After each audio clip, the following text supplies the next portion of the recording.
কামনা। এবং এর প্রশ্ন আসতে পারে, আমরা অর্থাৎ যারা ধর্মে বিশ্বাস করি না, তারা ইসকনকে আ কিভাবে দেখছি? কেন আমরা চাইছি যে এই ধরনের ধর্মীয় গোষ্ঠীদের বিরুদ্ধে অপপ্রচার না হোক? এটার খুব সহজ উত্তর রয়েছে। আমরা অর্থাৎ নাস্তিকরা কোনো ধরনের ধর্মীয় গ্রুপকে সমর্থন করি না। আবার কোনো ধরনের ধর্মীয় গ্রুপের বিলুপ্তি চাই না, যদি না সেখানে কোনো উগ্রবাদ থাকে, যদি না সেখানে কোথাও মধ্যযুগীয় পন্থা থাকে, যদি না তাদের কোনো মতাদর্শ আমাদের সামাজিক অবকাঠামোর সাথে সাংঘর্ষিক না হয়, অর্থাৎ নেতিবাচক না হয়।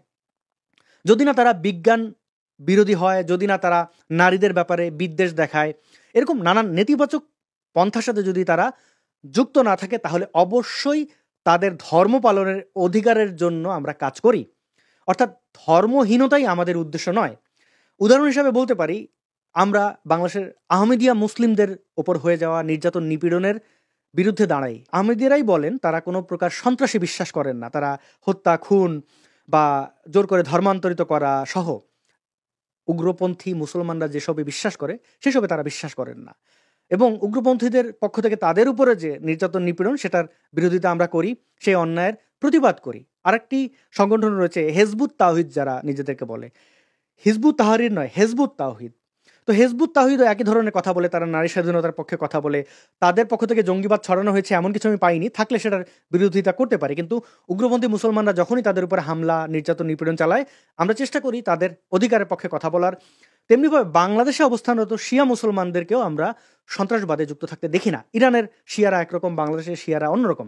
সেক্ষেত্রে বাংলাদেশের শিয়া মুসলমানদেরও ধর্মীয় অধিকার রক্ষার জন্য আমরা কথা বলি। এমনকি যারা বাংলাদেশের সুন্নি মুসলমান রয়েছেন এবং যারা এই সন্ত্রাসবাদে বিশ্বাস করেন না, উদারপন্থী মুসলমান, তাদেরও অধিকারের পক্ষে আমরা বহুবার কথা বলে এসেছি। সেই ধারাবাহিকতায় ইসকনেরও পক্ষে আমরা কথা বলি, যতক্ষণ না তারা কোনো সন্ত্রাসে যুক্ত আছে। তাদের ধর্মীয় স্বাধীনতার পক্ষে অবশ্যই আমাদের থাকা উচিত। ইসকনের আমরা কোথাও রাজনৈতিক কোনো অভিলাষ দেখতে পাই নাই।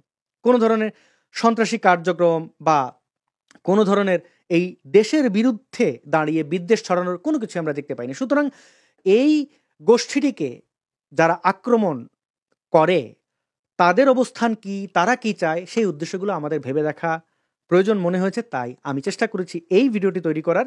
এবং আমি আমার সহকর্মী যারা রয়েছেন, আমার মতো যারা অ্যাক্টিভিস্ট রয়েছেন, আমার মতো না হলেও যারা উদারপন্থী মুসলমান রয়েছেন, তাদের কাছে অনুরোধ থাকবে যে আমরা এই দেশের সাম্প্রদায়িক সম্প্রীতি বলতে যেটা বুঝি, অর্থাৎ সকল ধর্মের উৎসব বা সকল ধর্মের ধর্মীয় স্বাধীনতা, ধর্ম না পালন করার স্বাধীনতা, এইসব বিষয়ে সোচ্চার হই। একে অন্যের পাশে দাঁড়ালে এই ধর্মীয় উগ্রপন্থী যারা রয়েছে, তারা কোনোভাবেই তাদের অসৎ উদ্দেশ্য চরিতার্থ করতে পারবে না।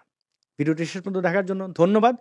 যারা আমাকে ইউটিউব থেকে দেখছেন, আমার ইউটিউব চ্যানেলটি সাবস্ক্রাইব করতে পারেন। যারা ফেসবুক থেকে দেখছেন, ফেসবুক পেজটি ফলো করতে পারেন। সাথে থাকার জন্য ধন্যবাদ। আবার দেখা হবে খুব শীঘ্রই। আজকের মতো এখানেই শেষ করছি।